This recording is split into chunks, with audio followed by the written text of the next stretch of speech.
ಎಲ್ರಿಗೂ ನಮಸ್ಕಾರ. ನಾವಿರೋದೀಗ ಬೈಲಹೊಂಗಲ ತಾಲೂಕು ಒಕ್ಕುಂದ ಅನ್ನೋ ಗ್ರಾಮ. ಶಿವಪ್ಪ ಭದ್ರಶೆಟ್ಟಿ ಅನ್ನೋ ರೈತರ ಹೊಲದಲ್ಲಿದ್ದೀವಿ. ಇದು ಹತ್ತಿ ಬೆಳೆ.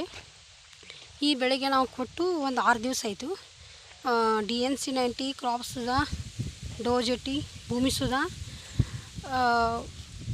ಕೊಟ್ಟಿದ್ದು. ಅವರು ಸ್ಪ್ರೇ ಮಾಡಿದ್ದಾರೆ. ಕ್ರಾಪ್ ಸುಧಾ ಲಿಕ್ವಿಡು, ಡೋಜೆಟಿ, ಭೂಮಿ ಸುಧಾ ಹಾಕಿ ಸ್ಪ್ರೇ ಮಾಡಿದ್ದಾರೆ. ಅವರು ರೈತರ ಸುತ್ತ ಹಂಚ್ಕೊತಾ ಇದ್ದಾರೆ. ನಾವು 6 ದಿವಸ ಆಯಿತು, ನಮ್ಮ ಹೊಲ ಚೇಂಜಸ್ ಆಗಿದೆ, ಬದಲಾವಣೆ ಆಗೈತಿ.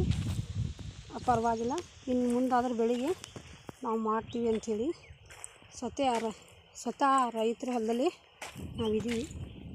ನೋಡ್ಬೋದು ನೀವೀಗ ಹೂಗಳಾಗಿದ್ದಾವೆ, ಮಗಿಗಳು ಬಿಡ್ತಾ ಇದ್ದಾವೆ.